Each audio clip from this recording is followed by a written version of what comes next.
Good afternoon. My name is Tamsin Russell and I'm President of the Scottish Museums Federation, and it's a pleasure to welcome you back after lunch. If you've heard Aamer speak in the past, you will know how exciting the next 30 minutes are going to be, and if you have not, you are in for a treat.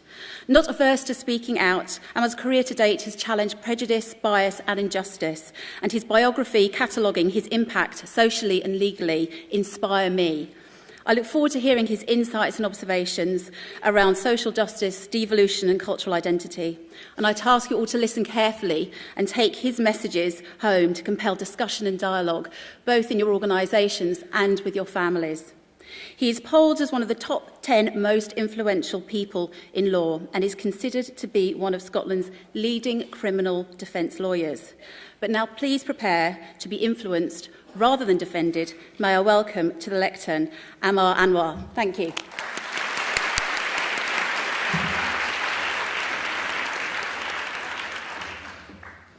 Thank you. I'm not quite sure how to follow that introduction.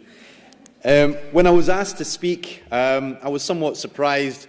Normally get asked to speak on all sorts of controversial issues, asylum seekers, human rights, terrorism, criminal defence, but when I was asked about museums, I almost instantly said yes, because it's sort of, I thought, why are they asking me, and what do I know about museums, and I'm no expert in this field.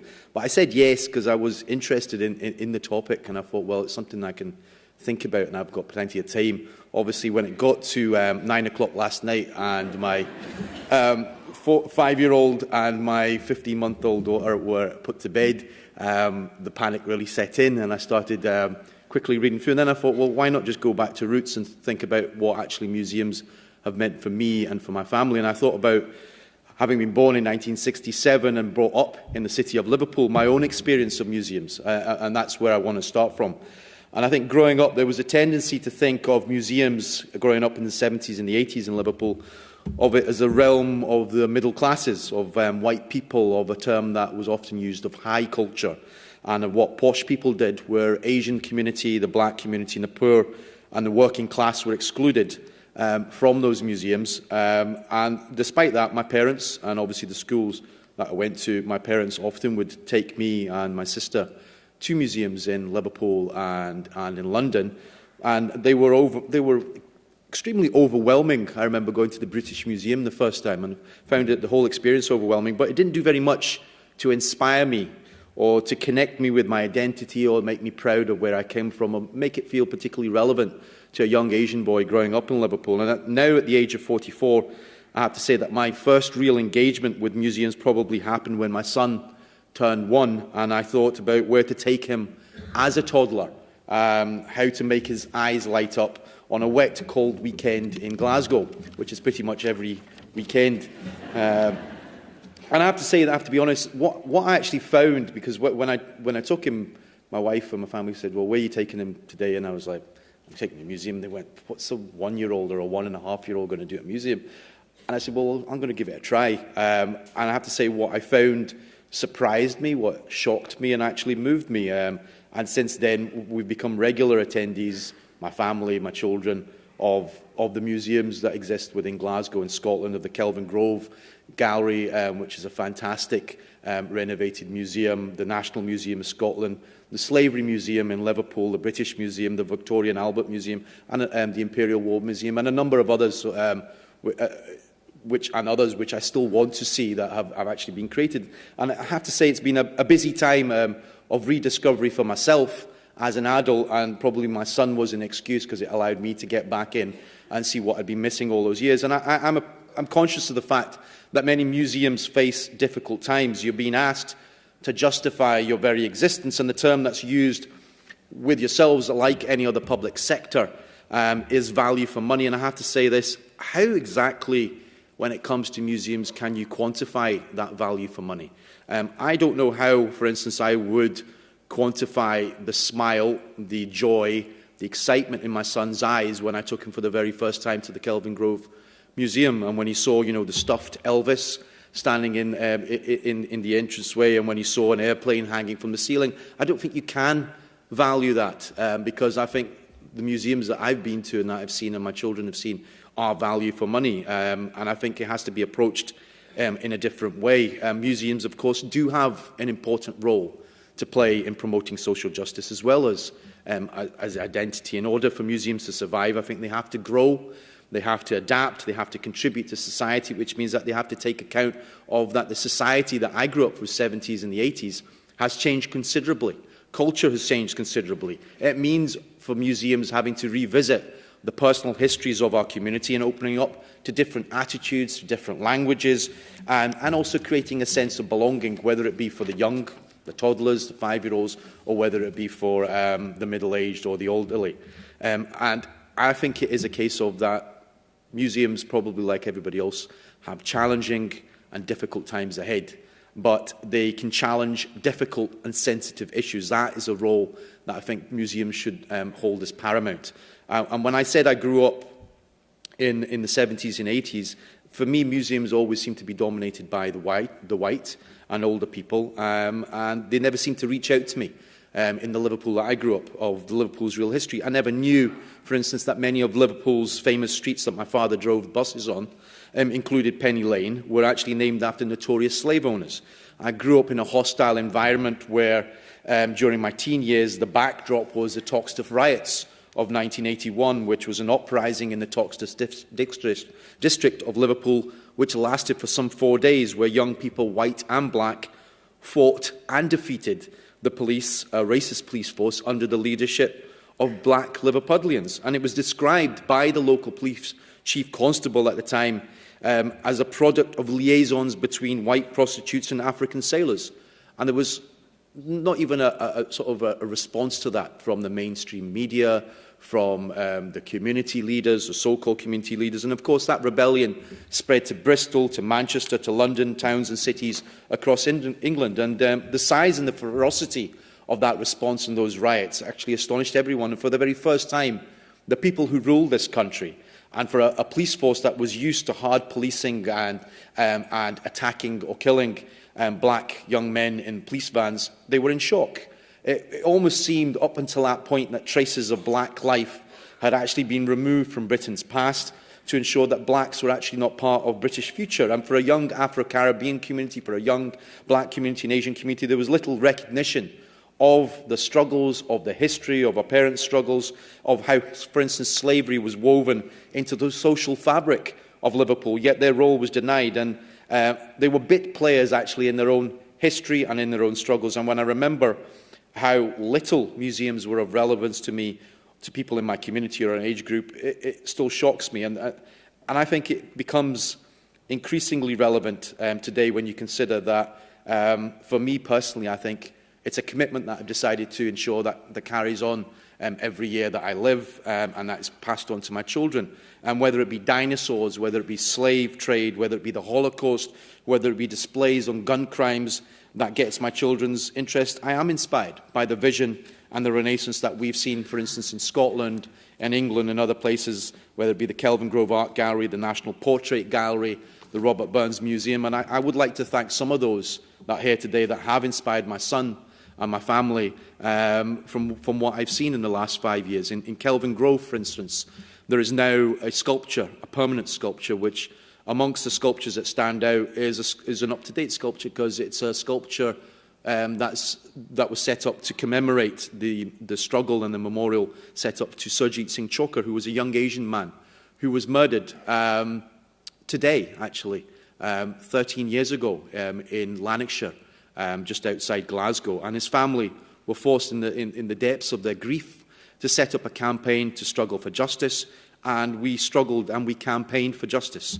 And the campaign became known as the Scottish Stephen Lawrence, and the family still, some 13 years later, their son's racist killers are still out in the street. The investigation has been reopened now by the Crown Office, and there is a hope for justice. But the setting up of the memorial and that sculpture in that museum was an important recognition, a recognition of a family struggle, of a community struggle, which is part of our modern history, which is actually really spoken about in Scotland. And I think it is an important contribution that the museums have made. And secondly, the National Portrait Gallery, which was recently renovated and opened 2 years ago. I was asked whether we'd agree to a portrait. I'm not normally shy about going on TV or getting my photo taken. But when I said for a portrait gallery, I was like, what do you mean? And they said, oh, we'd like to take a portrait of you in your working environment. And very quickly that changed to, could we take a portrait of you and your family? And the portrait gallery, what they were doing was setting up an exhibition which was about the contribution of Scotland's immigrant communities, the Asian community, arriving in Glasgow, making it their home. And as a result of which, my wife and me, dressed in our wedding outfits, had our son, who was born well after the wedding, sitting in between us with a milk bottle in his mouth, and there was various portraits of other people, 10 families from Glasgow and from around Scotland who'd made a contribution. And for me, it was extremely important that it was for the very first time that I was able to take my family to a museum and say, look, there's part of our culture, there's part of our a recognition of the role that my family, the contribution that my community's made to Scotland, and it was an important one. And I think it's a story that makes it relevant for future generations. A prime example of this can be seen in, for instance, the exhibitions in the Royal Armouries, where there was topics like landmines that were tackled, the treatment of conscientious objectors, the violence that was expressed in contemporary art, the role of the Stop the War, etc. Whereas I remember during the 70s, 80s, it was seemed almost very much a glorification of war, a glorification of violence. And then, for me, what stood out was the display about gun crime, its effects on the community. It was supported by the police, it was supported by youth services, and it displays also about knife crime, about targeting all sections of our community and targeting specifically those at risk from becoming involved in the criminal justice system.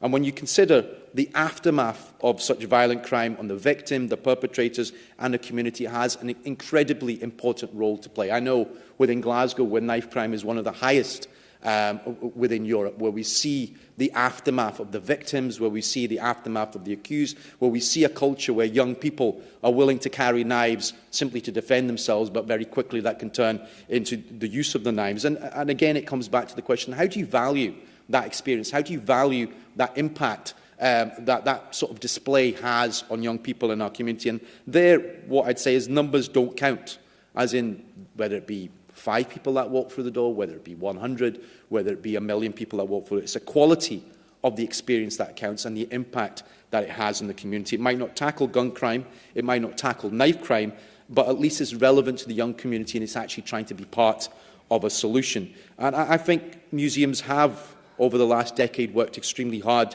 to challenge the negative perceptions of museums as being remote, as being boring and irrelevant.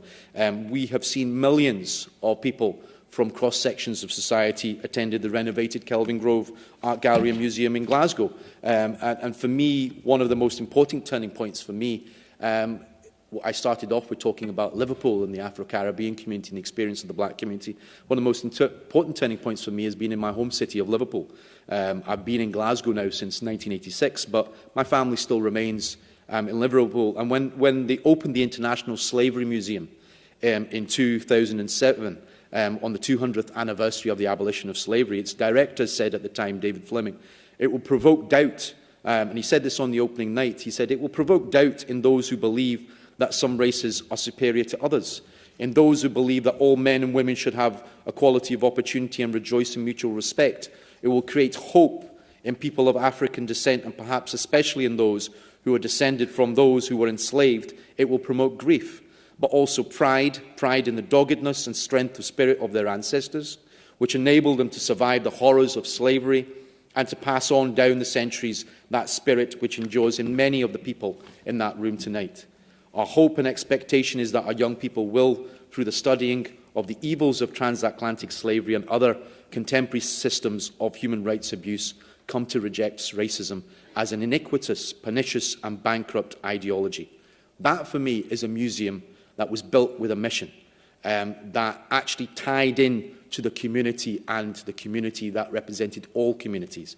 At its heart is a rage that racists actually still walk the streets of Liverpool, that walk our streets throughout this whole country, and that the people of Africa and the Caribbean still live in chronic poverty. And it's a museum that's not neutral. It's controversial. It's succeeded in taking the past right up to the present date and it strives for social justice. For Liverpool, this actually was unknown until 2007. It was a story that was untold. The legacy of the slave trade, the stories of rebellion, the stories of bravery amongst millions of people that were enslaved by this country. Liverpool, for 300 years, of course, was a major slave port. 1.5 million enslaved Africans were carried by its ships. That's 10% of the slaves that were carried by this country. The museum quotes the former slave William Prescott asking us to remember not that we are freed, but that we fought.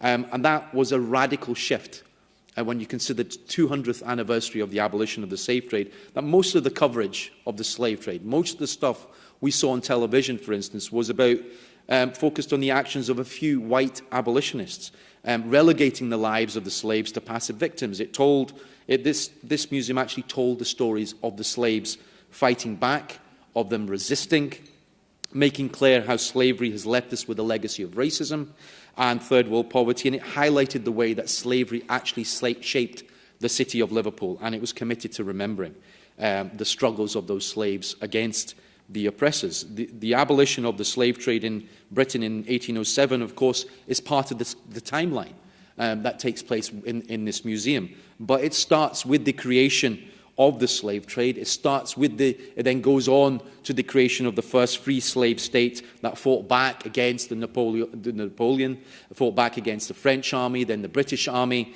and eventually led to the creation of the first free state Haiti, under the free slave army leader Toussaint Louverture. And then that is followed, of course, by the various other struggles that took place, the question of what happened in America. And in 1807, of course, William Wilberforce's role is in it. But it's simply one point on a timeline of history. And it's important that this issue is of relevance in connecting with our communities. The timeline, of course, continues up until modern day. It contains references to the rights of the civil rights movement and racist murders in the last decade. And one of the most striking parts is a sculpture when you enter that museum, which was created in Haiti, the first republic, as a result of a slave revolt. And the sculptor stated, "People don't have chains on their arms and legs now, but people still have chains in their minds. And when you have problems getting enough food, housing and education, you are not living in a free country." It's hard to put into words actually what that museum meant to people in our community, how deeply an exhibit such as that affects the people of Liverpool. And that, of course, is a new reality for museums up and down this country. Of course, and I say this with respect, but there is a new reality for museums because, of course, looting other countries for their cultural riches, of course, is now frowned upon. I've dealt with clients who've been accused of doing that. And, of course, it becomes much more expensive to acquire such objects than simply just walking into a country and taking it 300-400 years ago and then sticking it in a museum and saying that's ours. Because now you have to pay for them. And if it's smuggled, then you have to return to them. So that means that museums have new challenges. They have to connect with the communities and their identity. And another example I would wish to use is the Holocaust exhibition that opened at the London's Imperial War Museum. It is an incredibly important contribution that the past can make to the present. It's a story of the struggle of humanity, the story of the struggle for justice, for freedom against all odds. And that display conveys the horror, which is as relevant today when people think this is the past we're talking about. Why are we talking about the Holocaust? But the horror of the Nazis' attempt to murder the entire Jewish population of Europe during the Second World War. It counters, of course, the would-be Adolf Hitlers of today, the would-be Nazi parties, the far-right parties of the British National Party who want to win support today, and it actually takes them on. Because what it does is it photographs, it provides recorded interviews with the Jewish community from Eastern Poland, from Russia, from Germany in the 1920s and the 30s, who all became entrapped in the Nazis' genocidal program. It covers the period from Hitler's seizure from power in 1933 to the Second World War. It actually explains that Adolf Hitler didn't win the full vote in Germany. It's not the case that all Germans voted for Adolf Hitler. It explains how Germany's elite actually decided to hand power to him because they thought they could control him. And newsreels then go on to show how the Nazis linked anti-Semitic images with propaganda calling for the destruction of the left, of working-class communities. And you see increasingly brutal anti-Jewish laws were passed as the Nazis drew on fake, scientific, racist ideas of the time in their drive for racial purity. And how, in that exhibition, you see how the Nazis ordered the euthanasia of those that they deemed mentally or physically unfit to be members of the master race. Disabled people, gay people, the Roma gypsies are shown to be victims of Nazi policies. And then you see also the concentration camps, how they were set up to crush political opposition, how the death camps were industrialized killing centres. And it also raises, which I think is relevant as much today, the important question, what knowledge the Allies had as we approach Remembrance Sunday.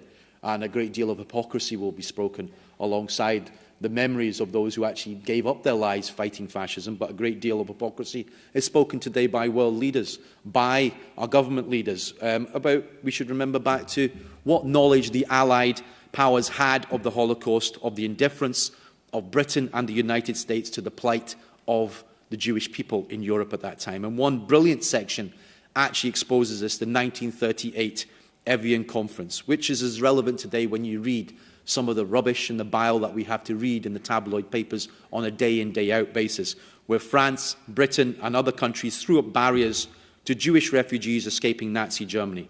The Times of the 18th of July 1938 declared, "Evian has done its work admirably." The Daily Express said, "There is no room for Jewish people here in Britain." Now, if you replace those words with asylum seekers, if you replace those words with Muslims, they're as relevant as they are today. And many of those people from that were talked about in the Evian Conference in 1938, of course, were turned away and in later years were exterminated in death camps. And of course, tied to the Holocaust Memorial is an impressive educational program for young people. And I think this displays a prime example of what museums and what people that in your industry are capable of achieving, and the relevancy of the struggles for justice. Of course, as I said, times are tough. Museums across the country are under threat. There is slash funding for what are called non-national museums, meaning that many will of course lose their grants. You have, for instance, in Manchester, the People's History Museum, which documents working class people's fight for democracy. It actually has the world's biggest collection of trade union banners. There is the National Coal Mining Museum, which was set up after the Great Miners' Strike. It has items such as banners and badges and documents the mining way of life. Now, for me, I'm not shy about being controversial. The Tory government, the past Tory government, might well have put the miners on the dole, but it seems to me as though they now want to wipe them out of history, and I don't think that's acceptable. We need museums to be relevant to the communities that they actually operate in, to the deprived, the poor, the new communities, the black and white, and to promote social justice. And if possible, at the end of that, if we can stick the Tories in the museum, then I think that would be a positive result. To conclude, I would say that I started off by talking about Liverpool and about the concept that when I grew up in the 70s and 80s of this concept of arts and of it being high culture and cutting off the majority of people. And I think even today, it's true you can go and spend £300 to see a performance of the Royal Opera House, but you can also actually buy tickets for £10 for the same events. I think we need to shout from the rooftops that museums and art should be open to everyone. It's not a question of placing a value on it. They need to be open to everyone. And it's important for us and for everybody out there who works in the museums and for everybody who visits those museums to dispel the myths that, for instance, the poor, the working class are only interested in EastEnders, X Factor and football. I am interested in EastEnders, X Factor and football, but as one of those individuals, I'm also interested in going to museums. And I think in 2006, there was nearly 6.5 million people that visited the 4 Tate Art galleries. No one can argue that those galleries are just for the rich. And what at one stage was described as low culture, I would say this. There seems to be people sometimes, I often see on television, you see various art correspondents and very posh people that will give an expose or an analysis of what this means or what that means. Half the time it goes over my head. But what I'm conscious is that there seems to be this sort of snobbishness about discussing low culture and high culture. And I'd say this, often it's the case that low culture is usually appropriated by the establishment many, many years later. And the prime example of this were the jazz pioneers of Duke Ellington, Billie Holiday, who developed out in the nightclubs of Harlem. And at the time, in the United States, it was regarded as good time music. Today, it's regarded by some as high art. And I think we should get rid of such pretentious terms. And for our children's future and for our children's future, I want everyone to have the chance to see the paintings of Raphael, to see the stuffed Elvis in Kelvin Grove Museum, to learn of the slave trade, of the dinosaurs in Rabbie Burns, and to open the doors of museums and create a society where art and history can bloom. Thank you.